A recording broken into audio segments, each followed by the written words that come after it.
What's going on, guys? Emmett here and welcome to another video. In this quick video, I'm showing you guys how you can optimize your gaming experience, especially if the issue is being caused by you having multiple applications on your device that use data services. So all you have to do is go into your settings, go into Wi-Fi and scroll down till you see additional settings. Then you have to go into traffic mode and make sure that it's enabled and set it to extreme mode if it isn't.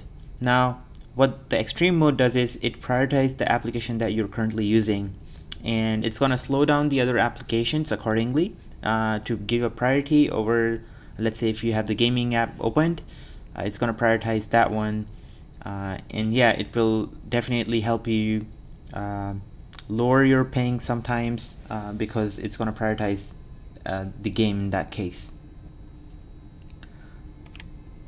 Let me know what you guys think and try it out. Let me know if it does resolve your issue or not. Thank you for watching. Bye.